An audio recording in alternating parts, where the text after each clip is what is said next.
오늘 말씀의 제목을 우물을 파는 사람이라고 정했습니다. 우물을 파는 사람이라는 책도 있고, 또 우물을 파는 사람이라는, 또 아니면 우물을 파는 이삭, 뭐 이런 주제의 설교나 또 아니면 어떤 책이나 이런 내용들이 검색을 하면 많이 나옵니다. 그리고 아마 여러분들이 이 창세기를 또 많이 읽으시고 또 이삭이라는 인물을 조금 관심 있게 보신 분이라면 오늘 본문 말씀을 잠깐 읽어도 이런 내용이구나, 이런 설교의 내용이 진행이 되겠구나라고 아마 생각하실 수 있을 겁니다. 그렇지만 오늘 말씀을 통하여서, 이삭의 인생을 통하여서 하나님께서 우리에게 특별히 또 말씀하시는, 지금 이 시간 우리의 삶 가운데 말씀하시는 그 음성을 들을 수 있기를 주님의 이름으로 축복합니다. 말씀은 이삭에 대한 이야기입니다. 이삭의 이야기는 아브라함과 그다음 야곱, 요셉, 이런 창세기에 나오는 성경의 인물들에 비하면 정말 짧은 분량으로 사실은 기록이 되어 있습니다. 그 인생이 태어나서 아내를 만나고, 오늘 읽었던 본문에 잠깐 등장하고 얼마 안 있어서 아들을 낳고 그 인생이 끝입니다. 그래서 특별하게 어떤 인생에 막 크고 낮은 일이 있는 것도 아니고, 우리가 흔히 보면 인생에 굴곡이 그렇게 많은 사람도 아니었던 것 같습니다. 그렇지만 26장이 한 장만 가지고 그 인생이 별거 없었다라고 보기에도 사실은 그렇게 또 해석할 수 없는 그 인생을 가지고 있는 것을 알 수가 있습니다.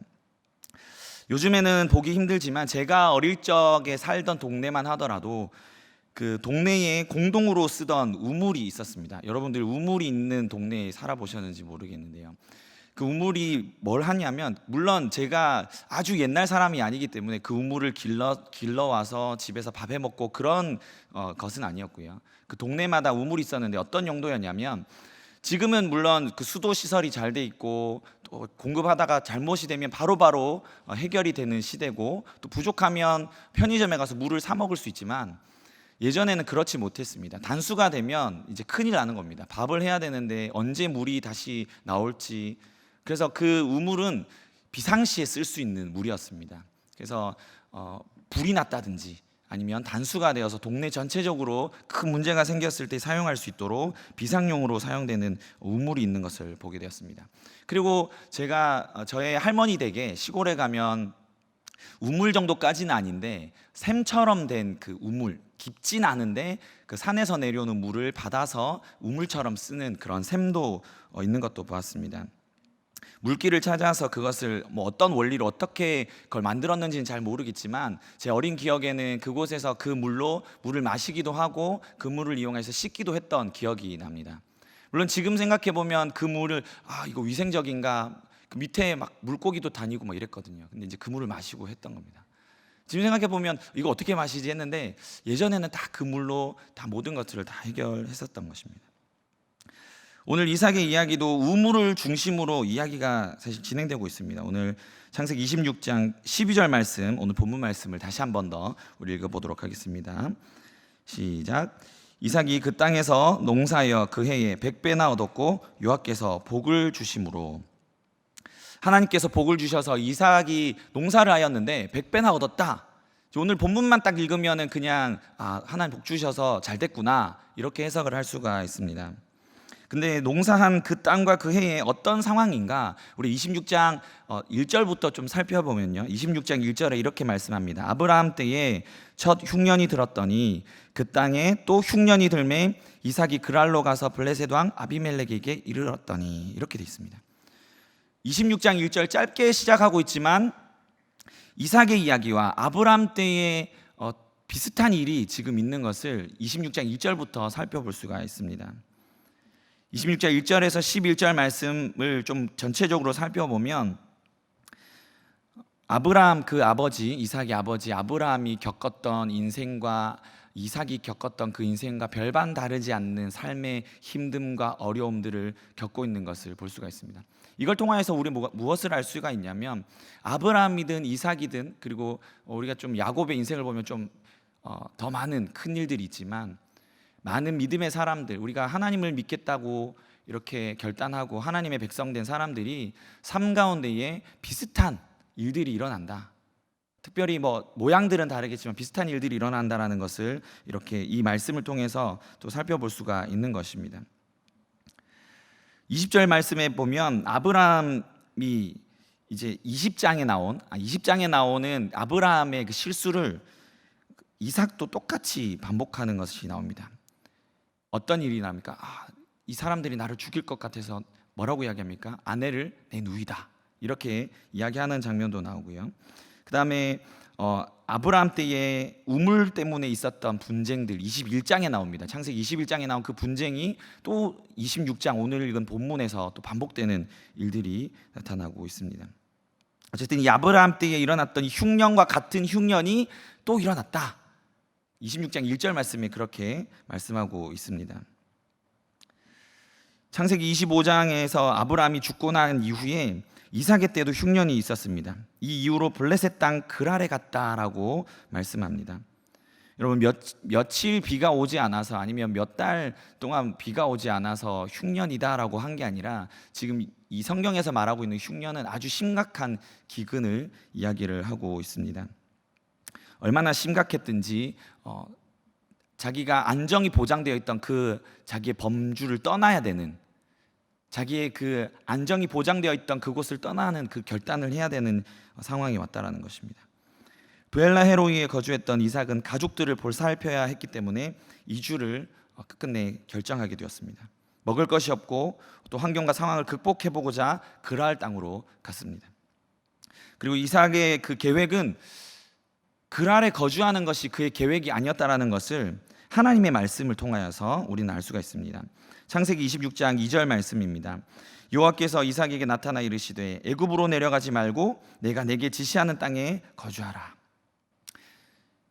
이삭이 특별히 말하지 않았습니다. 내 계획이 하나님 애굽으로 가는 것입니까? 아니면 그랄에 멈추는 것입니까? 특별한 이야기를 하지도 않고 특별하게 이런 사건들이 있었던 것이 아닙니다. 근데 하나님이 그냥 말씀하셨습니다. 애굽으로 가지 마. 내가 지시하는 그 땅에 너희가 거해야 돼. 이렇게 말씀하신 것입니다. 아브라함도 이삭도 약속과 축복을 받은 사람이었습니다. 그 계획 가운데 그 어려움과 환경들이 올 때 그들이 처음 가질 수 있는 계획, 그들이 처음 가질 수 있는 대안이 항상 공통점이 있는데 애굽으로 가려고 했던 것입니다. 아브라함 때도 애굽으로 갈 때 하나님이 가지 마라. 이삭 때에도 애굽으로 가려고 했던, 말은 하지 않았지만 하나님이 거기 가지 마. 사랑하는 성도 여러분, 우리가 흔히 어려움을 만날 때에 쉽게 범할 수 있는 게 뭐냐면 애굽이라는 대안을 찾으려고 한다라는 것입니다. 큰 기근 속에서 사실 이것은 합리적이고 문제 해결할 수 있는 가장 좋은 방법이 될 수가 있습니다. 그러나 하나님께서 이삭에게 애굽으로 가지 말라고, 하나님께서 지시할 땅에 거주하라고 말씀을 하십니다. 하나님이 이 말씀에 순종하게 될 때 주시는 복이 무엇인지, 어떤 것이 있는지 26장 3절에서 5절 말씀에 이야기를 해주십니다. 어떤 어려움과 힘든 상황에도 세상을 의지하지 말고 하나님을 의지하라는 말씀입니다. 이삭은 그 말씀을 의지하여서 어떻게 하게 됩니까? 그랄에 거류하게 됩니다. 이것만 보면 이삭의 믿음이 참 좋구나, 이삭이 순종했구나, 우리도 순종해야지, 이렇게 단순하게 생각할 수 있습니다. 어려움이 생기면 합리적인 거 선택하지 않고 하나님의 말씀, 기도해야지, 하나님이 말씀 주시면 순종해야지 싶습니다. 근데 단순히 여기서 끝나면 좋겠는데 이삭의 인생이 26장 짧은 한 장이지만 이렇게 끝나지 않는다는 것입니다. 사랑하는 성도 여러분, 이삭에게는 두 가지 큰 두려움이 있었는데 첫 번째는 무엇이냐면 흉년이 찾아왔을 때, 지금 우리가 알고 있는 흉년이 찾아왔을 때입니다. 여러분, 흉년은 먹고 사는 것에 대한 문제, 그리고 가정을 돌봐야 되는 문제, 기본적인 문제입니다. 그렇게 하지 못할 때에 대한 두려움, 환경적으로 다가온 두려움. 사랑하는 성도, 우리에게도 이런 문제가 있지 않습니까? 기도하면서 하나님, 이 문제가 해결돼야 내 인생이 좀 풀리겠는데요. 실제로 직장에 대한 문제, 학업에 대한 문제, 우리 가족에 대한 문제, 이런 문제 때문에 여러분들 기도하고 계시지 않습니까? 우리가 이런 문제가 있을 때 쉽게 보이는 것은 애굽입니다. 그렇지만 조금 기도하고 또 말씀을 통하여서, 예배를 통하여서 우리에게 주시는 그 하나님의 음성을 택한다면 내가 여기에 가는 게 아니구나, 사람의 방법을 택하는 것이 아니구나, 하나님의 뜻을 쫓아서 살아야겠구나, 이 정도의 깨달음을 모두 다 발견하고 알 수가 있다는 것입니다. 하나님이 뭐라고 말씀합니까? 이삭이 마음으로, 그리고 그가 가진 계획은 애굽으로 가는 계획, 현실적인 계획을 세우고 있었을 때 하나님 말씀을 통하여서 복을 허락하십니다. 약속하십니다. 그 약속을 통하여 결론은 이삭이 내가 그랄에 거주해야겠다 결단을 하게 되는 것입니다. 여러분, 두려움 하나가 해결이 됐습니다. 문제가 하나가 해결이 된 것 같습니다. 근데 그러나 아직 이삭에게 해결되지 않는 두려움이 하나가 더 있었는데요. 이삭에게 두 번째 찾아온 두려움이 무엇입니까? 26장 7절과 9절에 이것이 내가 두려워서 이렇게 했다라고 이삭의 고백을 통해서 이게 두려움이었구나라는 것을 알 수가 있습니다. 그 두려움이 무엇입니까? 그 두려움은 바로 죽음에 대한 두려움입니다. 죽음이 뭡니까? 죽음이 이제 끝입니다. 여러분, 뭐 가정이나 아니면 먹는 문제나 우리 삶의 문제나 불편하고 어렵고 힘들다 하는 정도지, 죽음은 뭘 말합니까? 끝이다. 이거 없으면 안 되는 겁니다. 왜입니까? 하나님이 아버지 아브라함에게 주신 그 약속, 나에게 좀 전에 그랄 땅에 거주하면 하나님 이렇게 복을 주신다고 했고 내 민족을 번성케 하시겠다고 했는데, 막상 그랄에 거하다 보니까 또 한 가지 남은 문제가 있습니다. 또 두려움이 찾아옵니다. 내 인생이 끝나버리면 어떻게 될까? 막 두려워 떨기 시작했던 것입니다. 여러분, 약속을 받은 우리에게도 이러한 두려움은 또다시 찾아온다는 사실입니다. 이 결과로 이삭은 어떻게 행동을 합니까? 자신의 아내 리브가를 내 누이다 이야기를 하게 됩니다. 이렇게 한 행동은 내가 죽임을 당할까 두려워서라고 고백을 하고 있습니다. 여러분, 두려움이 언제 오게 됩니까? 두려움이 오는 통로는 우리가 뭔가를 무엇인가 상실하게 대한 그 염려에서 이 두려움이 찾아오게 됩니다. 여러분, 건강이 없어질 것 같은 생각을 가지면 두려워지죠.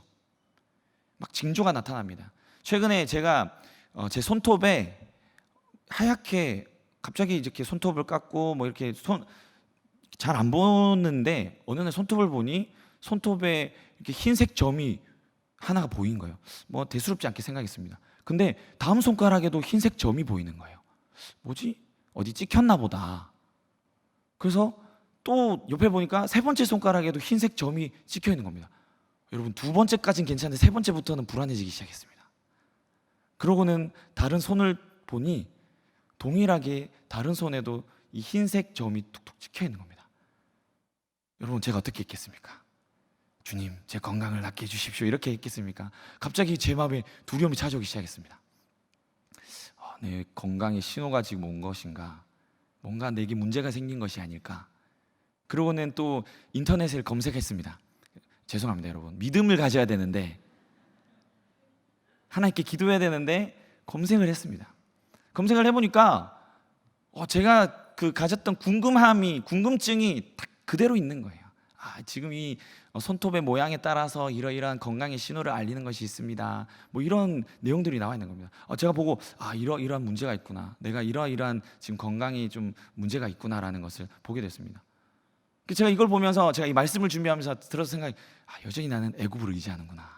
하나님을 의지해야 되는데, 물론 건강은 있을 때 챙겨야 되고 또 하나님이 우리에게 주신 건강을 잘 챙겨야 되는 거 맞습니다. 근데 제가 제 손톱을 보면서 하나님, 제게 문제가 생긴 것 같습니다. 하나님 말씀을 더 의지하고 제게 주신 건강을 더 잘 챙기겠습니다. 이렇게 결단하는 것이 아니라 인터넷을 의지하고 건강에 대한 어떤 방법들을 의지하고 그러면 어떻게 해야 되나? 그러면 어떤 방법을 취해야 될까? 이런 것을 의지하게 됐다는 것입니다. 여러분, 우리에게 두려움이 찾아오고 뭔가 상실될 것, 건강이든 아니면 우리가 가진 어떤 물질이든 우리가 가진 모든 것이 상실될 것 같은 그곳에서부터 두려움이 찾아오게 된다는 것입니다. 이 두려움은 어떻게 할 수가 없어요. 한번 그 두려움에 장식되면 여러분, 그것에서 헤어나오기가 쉽지 않습니다. 막 그것만 찾아가는 것이죠. 이삭은 자신의 생명을 잃을 것에 대한 두려움이 생겨났습니다. 우리들은 첫 번째 정도에 다가오는 두려움과 절망은 어느 정도 이길 수 있습니다. 하나님 기도하겠습니다.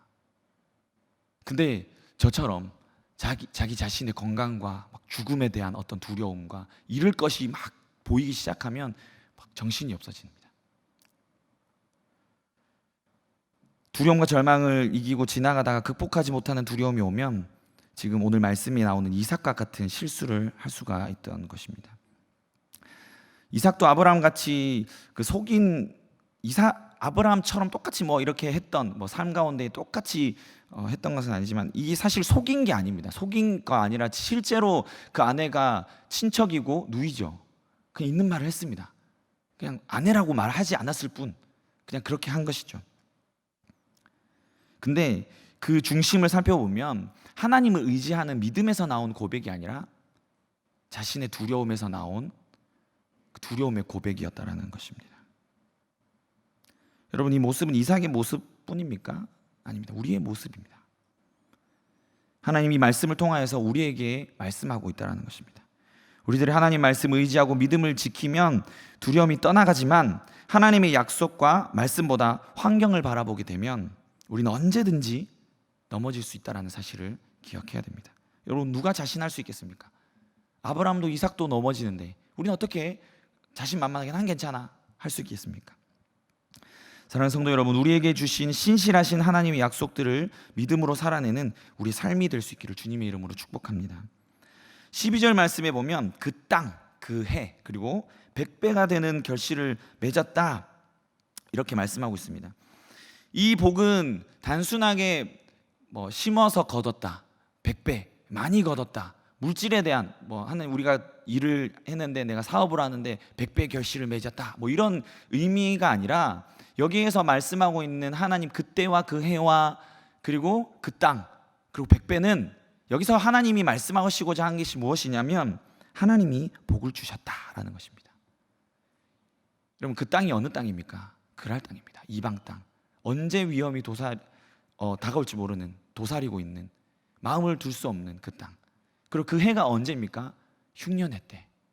여러분, 모든 땅 가운데 지금 막 굶어 죽는 일들이 생기는 겁니다. 흉년이 일어나면 여러분 오늘 이 말씀의 그 우물을 중심으로 제가 처음에 우물에 대한 이야기를 했는데 이제 우물에 대한 이야기를 조금 이따 다시 한 번 더 할 것입니다.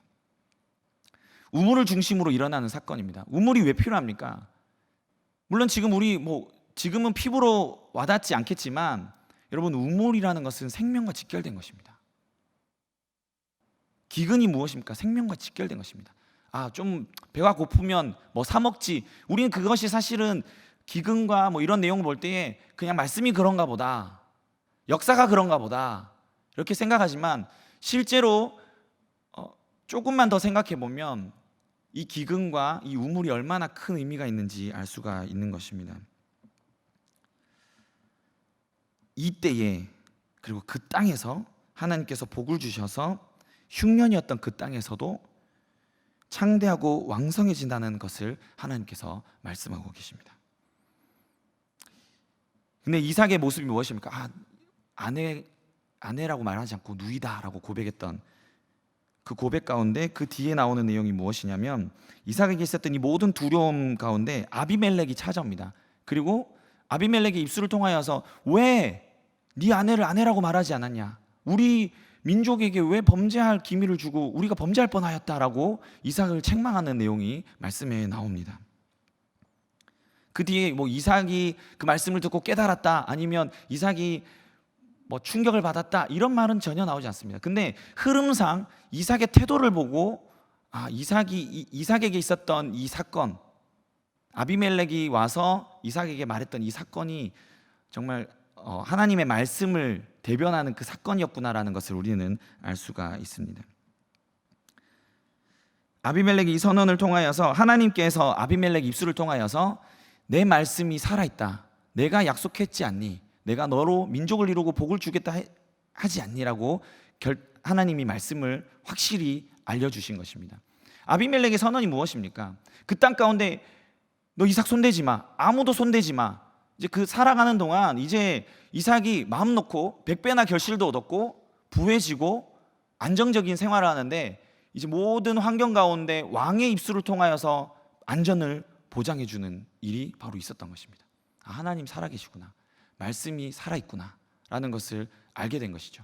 근데 이삭은 거기서 멈추는 것이 아니라 이제 우물의 사건, 우물의 이야기를 통하여서 실제로 하나님 말씀을 기억하고 계속 하나님 말씀에 집중하고 있는 이삭의 삶의 태도를 알 수가 있습니다. 이삭의 스토리가 여기서 끝난다면 얼마나 좋겠습니까? 해피엔딩, 복 받았다, 그리고 나라도 왕도 보장해주는 그 안정 속에 살았다, 믿음을 가지고 말씀을 의지했더니, 기도했더니 이렇게 되었구나. 하나님 복 주시고 거부가 되었다라고 이야기하고 있습니다. 근데 이삭의 여정의 그 진가가 나타난 것이 아니라 오늘 읽은 그 본문부터 시작해서 쭉 뒤에 나오는 그곳에서 실제로 이삭의 믿음과 이삭의 삶의 진가가 나타나기 시작합니다. 이삭이 얼마나 복을 받고 얼마나 정말 부러웠던지, 그 시기함이 블레셋 사람들이 찾아와서 아브라함 때에 팠던 우물을 메워버리는 일이 생기게 됩니다. 사실 아브라함이 팠던 우물을 그 이전에 이미 메워버렸습니다. 부러워해서 블레셋 사람들이 메워가지고 물을 얻지 못하게끔, 보기 싫은 거죠. 자기가 써도 되는데 그것도 싫은 겁니다. 그래서 그 우물 필요 없어, 너희 진짜 시기함이 그렇게까지 차올랐던 것입니다. 근데 이삭이 이제 그 아버지가 팠던 우물을 다시 파고 다시 물을 얻었습니다. 그곳에 와서 지금 그곳 블레셋 사람들이 와서 그 우물을 막아버렸습니다. 메워버렸습니다. 그리고 또 어떤 일이 일어납니까? 아비멜렉이 다시 찾아옵니다. 너 떠나라. 좀 전만 하더라도 너 여기서 살아. 그리고 너 건드는 사람 가만두지 않겠어라고 했는데, 지금 그 시기함이 정말 마음이 넓고 관대하게 보였던 그 왕, 너 이렇게 하지 마라고 했던 그 왕조차도 이제 두려워서 시기하여서 막 이렇게 해코지하고 있는 블레셋 사람들의 그 모습을 보면서 너 떠나야 되겠다. 너 가. 여러분, 하루아침에 그가 모든 일궈놨던 것들이 다 끝나버리는 순간입니다. 우리 인생에도 이런 일이 있지 않습니까? 하나님 복 주시고 말씀 의지하고 순종하고 기도하고 좀 뭔가 풀리는 것 같고 응답받았어. 하나님 응답해 주셔서 다 풀리는 것 같아. 근데 또다시 또 어려움이 찾아오기 시작합니다. 16절 말씀 우리 함께 같이 읽어보도록 하겠습니다. 읽겠습니다. 아비멜렉이 이삭에게 이르되 내가 우리보다 크게 강성한즉 우리를 떠나라. 여러분, 삶의 터가 되는 그 우물도 그 기근의 때에 사실 어디로 갈 수 있겠습니까? 그 우물을 두고. 이삭이 팠던 우물은 아브라함 아버지가 팠던 우물을 다시 판 것입니다. 그렇기 때문에 사실 수고로움이 좀 덜한 거죠. 왜냐하면 그 샘의 물의 근원이 거기 있기 때문에. 근데 하루아침에 그 우물을 포기하고 떠나야 됐습니다. 여러분, 지금 다시 한 번 더 죽음의 위협이 다가옵니다. 비슷한 죽음의 위협이죠. 근데 이삭이 어떤 결정을 합니까? 이삭의 태도를 한번 보십시오. 이 상황에서 아비멜렉이 어떠한 말도 어떠한 불평도 하지 않습니다. 그리고 그곳을 떠나서 그랄 골짜기에 장막을 치게 됩니다. 처음에 이삭은 아버지 아브라함의 우물을 다시 찾아갑니다. 이 그랄 골짜기에서도 아버지 아브라함의 우물을 찾아갑니다. 그래도 다행이죠. 우물에 자리가 있으니까. 그래서 거기에서 이미 아브라함이 죽은 후 또 메워놓은 그 상황에 그 우물을 파는 것은 사실 쉽지가 않습니다. 우물을 판다는 것 자체만으로도 쉽지가 않습니다. 여러분, 다 해놨는데 그걸 다 엎어버리고 또다시 시작하는데, 그래도 뭐 우물에 자리가 있으니까 또 뭐 퍼니까 다행이다 라고 할 수 있겠지만, 그 수고로움, 우물을 다시 파야 된다는 그 수고로움을 생각할 때 그 마음 가운데 얼마나 불평이 있을 수 있겠습니까? 하나님 왜 이렇습니까? 내 삶이 왜 이렇습니까? 뭔가 돼야 되는데 되지 않고 왜 이렇습니까? 그렇지만 이삭은 그곳을 다시 파기 시작했습니다. 이삭이 이렇게 할 수 있는 동력이 어디로부터 나온 것이겠습니까? 이삭은 두려움 때문에 하나님 말씀 의지하지 못했던 자신의 그 실수가 기억났을 수도 있습니다. 내 누이다.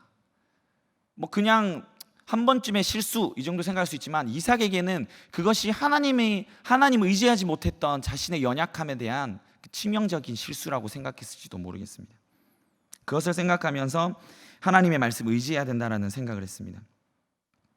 하나님만이 나의 도움이 되신다는 것을 그 아비멜렉의 입술을 통하여 경험한 이후에, 하나님 나에게 힘 주시고 복 주시는 분이 하나님이 함께 하셔야만 나는 살 수가 있다라는 그 생각을 하기 시작했습니다. 18절 말씀에 그 아버지 아브라함 때에 팠던 우물들을 다시 팠으니 이는 아브라함이 죽은 후에 블레셋 사람이 그 우물들을 메웠습니다. 이삭이 그 우물들의 이름을 그의 아버지가 불렀던 이름으로 불렀더라. 여러분, 이삭은 그냥 우물만 팠을 뿐만 아니라 아브라함 그 아버지가 팠을 때 이름을 그대로 지었다라고 이야기했습니다. 특별히 여기도 설명을 하고 있지는 않은데요. 어떻게 우물의 이름을 그대로 지을 수가 있습니까? 왜냐하면 아버지가 팠던 우물 그 현장 가운데, 그리고 아버지가 믿었던 하나님, 아버지가 고백했던 그 하나님을 이삭도 알고 있었던 것입니다. 그래서 그 우물의 이름을 동일하게 부르게 됩니다. 이제 이삭은 좀 더 나아가서 골짜기의 샘의 근원을 얻게 되는데요. 여러분, 이삭이 파는 우물을 파기 시작했는데 또다시 그곳에 사람들이 와서 회방합니다. 그 기쁨도 잠시, 그랄 목자들이 와서 이 물의 소유가 우리다, 다툼이 일어나죠. 20절 말씀이 이렇게 합니다. 그랄 목자들이 이삭의 목자와 다투어 이르되 이 물은 우리의 것이라 하매 이삭이 그 다툼으로 말미암아 그 물의 이름을 에색이라 하였으니, 에색 이름의 뜻이 말 그대로 다툼입니다. 다툼.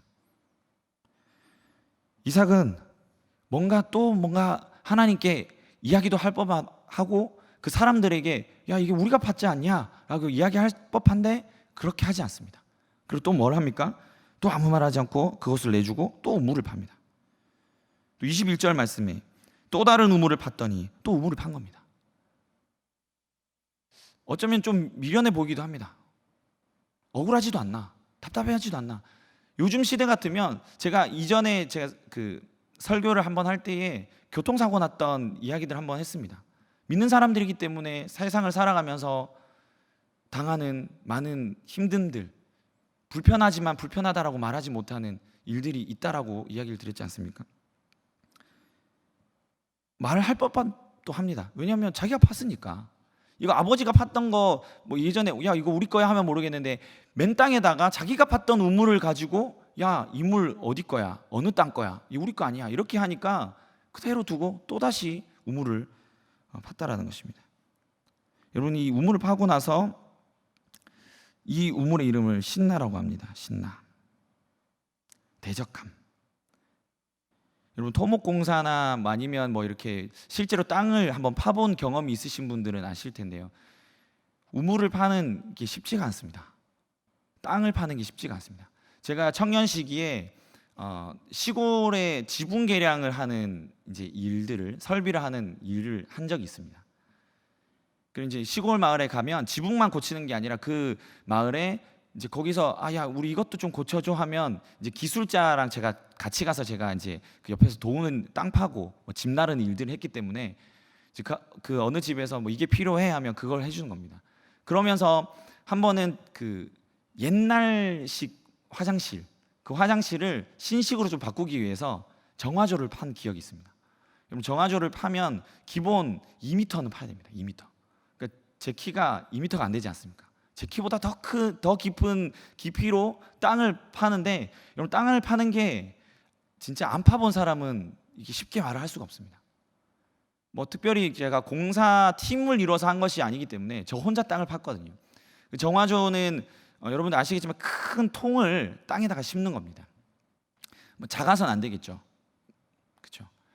그래서 그걸 땅을 팔 때에 야 이건 다시는 못할 일이다. 우물이 뭐 1m 판다고 2m 판다고 물이 나오겠습니까? 우리나라에 있는 우물 뭐 이렇게 이제 우물들에 대한 이야기를 보면 적어도 5m, 6m, 적게는 10m, 많게는 30m까지 땅을 파야 그러니까 물을 발견하고 우물을 만들 수 있는 것이 이 우물을 파는 일들입니다. 이게 하나 판 것도 아니고 두 개 판 것도 아니고 지금 여기까지 올 때까지 계속 파고 또 내어주고 또 파고 또 내어주고 또 파고 또 내어주고, 하나님을 잘 섬기고. 이 이삭이 어떤 사람입니까? 이미 이삭이라는 이 사람은 하나님의 약속을 가지고 태어난 사람이죠. 그리고 아브라함을 통하여서 아브라함 다음 하나님의 그 복을 받는다는 보장을 가지고 또 살아가는 사람이죠. 26장 초반에 나오는 내가 너와 함께 하겠다, 복 주겠다, 그 땅에 거하라 라고 말씀하신 그 약속도 받은 이삭입니다. 삶 가운데 계속 해서 남 주고 해서 남 주고, 우리 삶 가운데 이런 일들이 있지는 않습니까? 땅을 얼마나 팠든지 좀 초월을 한 것 같습니다. 뭐 이제 기술이 있었는지 뭐 우리가 이렇게 말을 할 수는 없겠죠. 뭐 땅 파는 기술이 있었다, 아니면 우물을 발견한 기술이 있었다, 말씀이 말하고 있지 않기 때문에 우리는 그냥 말을 할 수는 없습니다. 그렇지만 그냥 제 경험상 땅을 파는 것만으로도 힘듭니다. 반나절 파서, 저 혼자서 반나절 파서 2m도 안 되게 거기서 돌을 만나면 더 힘듭니다. 기계가 뭐 있는 것도 아니고. 근데 또 우물을 판 다음에 또다시 이동해서 우물을 파는데 거기서는 다툼이 없었다. 여러분, 그래서 그것을 뭐라고 합니까? 르호봇이다. 몇 번째 만에 이런 일들이 일어납니까? 여러분, 하나님의 말씀이 우리에게 주실 때에, 우리에게 평강이 올 때 사실 한 번, 두 번, 세 번 그만하고 싶고 멈추고 싶고 이게 끝인가? 하나님의 뜻을 이뤄가는 것이 좀 빨리 이루어지면 좋겠는데 라고 생각하지만 실제적으로 하나님의 말씀을 이뤄가는 과정은 이삭과 같은 여정들을 밟아간다라는 사실입니다. 22절 말씀이 이렇게 합니다. 이삭이 거기서 옮겨 다른 우물을 팠더니 그들이 다투지 아니하였으니 그 이름을 르호봇이라 하여. 그리고 이렇게 이야기합니다. 이제는 여호와께서 우리를 위하여 넓게 하셨으니 이 땅에서 우리가 번성하리로다 하였더라. 여러분, 이 말씀이 그냥 파다 보니까, 우물 파다 보니까 때가 돼서 그냥 다툼이 없으니 이제는 안 돼, 이제는 다툼이 없구나, 이런 고백이 아니라, 여러분, 이삭의 이 고백은 믿음의 고백입니다. 하나님의 약속을 한 번도 우물을 팔 때마다 의심하지 않고 팠던 것입니다. 문제가 생겨도 또 팝니다. 문제가 생겨도 또 팝니다. 사랑하는 성도 여러분, 우리가 하나님 앞에서 이런 태도를 가질 수 있기를 주님의 이름으로 축복합니다. 이것이 바로 이삭의 신앙의 고백입니다. 이삭이 이렇게 계속 우물을 팔 수 있었던 것은 하나님의 약속을 전적으로 믿고 의지했던 믿음의 행동이었던 것을 알 수가 있습니다. 그리고 오늘 읽었던 그 본문 말씀 마지막 부분에 브엘세바로 가서 하나님의 말씀을 다시 듣습니다. 24절 말씀, 25절 말씀 우리 마지막으로 다시 한번 읽겠습니다. 그 밤에 여호와께서 그에게 나타나 이르시되 나는 내 아버지 아브라함의 하나님이니 두려워하지 말라. 내 종 아브라함을 위하여 내가 너와 함께 있어 내게 복을 주어 내 자손과 번성하게 하리라 하신지라. 이삭이 그곳에 제단을 쌓고 여호와 이름을 부르며 거기 장막을 쳤더니 이삭의 종들이 거기서도 우물을 파더라. 또 우물을 팝니다. 계속 우물 파는 이야기가 나오죠. 그 우물이 뭔가? 여러분, 이 우물을 판다라는 것은, 이 고백은 뭐냐면 하나님이 나와 함께 하십니다. 내 삶에 대한 이야기입니다. 여러분, 우물이 있는 곳에 살아가는 터전이지 않습니까? 우물을 판다라는 것은 내가 여기서 살겠습니다라는 그 삶의 터전을 이야기하고 있습니다. 여러분들도 여러분들의 삶 가운데에 아마 여러 가지 우물들을 파고 있을 것입니다. 속담에도 한 우물을 파라, 뭐 이런 이야기를 하죠. 우리의 삶에 대한 것입니다. 때로는 내려도 물을 만나지 못한 것 같고, 이 물을 팠는데 그 물을 뺏긴 것 같고, 이런 일들이 우리 삶에 있을 수 있습니다. 그렇지만 하나님 말씀하시죠. 하나님은 복을 한 번도 바꾸시지 않았습니다. 하나님 약속을 바꾸신 적이 없습니다. 약속이 동일하게 우리에게 적용된다는 사실을 여러분 기억하시기를 주님의 이름으로 축복합니다. 그리고 브엘세바에 이르러서 그 아버지가 맹세하고 약속을 받았던 그 우물 땅에서 다시 한 번 더 새로운 우물을 파게 됩니다. 사랑하는 성도 여러분, 우리 삶 가운데 이 어려움을 만날 수 있습니다. 때로는 우물이 바로 물을 만난 것 같이, 그러니까 아브라함이 우물을 못 판 게 아니라 늘 팔 때마다 물이 솟았습니다. 여러분, 물이 솟아났다는 것이 무엇입니까? 하나님이 함께 하시고 있다는 증거입니다. 신약에 오면 우물의 사건이 하나 더 있죠. 수가 여인이 우물에 와서 우물에 대한 이야기를 예수님과 함께 나눕니다. 그리고 이 물을 왜 나에게 달라고 하는가? 그러면서 우리 주님 말씀하시죠. 이 물을 달라고 하는 이가 누군지 알았다면 내게 물을 달라 했을 것이다. 여러분, 하나님께서 물을 주시는 이 사실을 기억하고 여러분 어디든지 팔 수 있는 저 여러분 되길 주님의 이름으로 축복합니다. 여러분, 물을 발견하면 살 수 있습니다. 다시 묻는다 할지라도 우물을 잘 파서 물을 얻은 것이 아니라 하나님이 함께 하셨기 때문에 우물을 얻은 것입니다. 이삭이 우물을 팔 때마다 물을 얻었던 것은 하나님이 복 주시고자 작정하셨기 때문에 그렇게 된 것입니다. 오늘 본문 말씀 12절 말씀에 뭐라고 했습니까? 다시 한번 제가 읽어드리고 말씀을 마무리하겠습니다. 이삭이 그 땅에 농사하여 그 해에 100배나 얻었고 여호와께서 복을 주심으로. 여러분, 하나님께서 예수 그리스도를 통하여서 우리의 삶 가운데에 복을 주시고자 작정하셨습니다. 그리고 생명샘 물을 우리에게 이미 주셨습니다. 우리 삶 가운데 그랄 사람을 만나고 또 블레셋 사람이 우리를 해방하고 계속 메우고 어려움이 당한다 할지라도 하나님이 우리 함께 하신다는 이 사실을 잊지 않는 저 여러분 되기를 주님의 이름으로 축복합니다. 우리 말씀을 의지하여서 기도하며 나가겠습니다. 하나님, 우리의 삶 가운데 이삭의 인생 짧았던 이 우물을 통하여서 겪었던 이 인생의 어려움들 우리 삶 가운데도 있는 줄 압니다. 하나님, 어려움을 만난다고 낙심하거나 포기하는 것이 아니라 물을 내어서 거기에 안주하고 있는 것이 아니라 우리에게 늘 함께 하시고 약속하시고 복을 주시는 근원 되시고 생명샘 근원 되시는 하나님과 함께함을, 그 약속을 우리에게 주셨음을 잊지 않는 우리의 인생 되게 하여 주시옵소서. 이 말씀의 은혜를 붙잡고 또 여러분들의 기도의 제목을 가지고 우리 마지막으로 기도하며 나가겠습니다. 주신 하나님 감사합니다. 하나님, 우리의 삶 가운데 역사하시고 말씀하시는 이 말씀을 잊지 않게 하여 주시옵소서. 늘 여전히 우리의 삶이 목마르고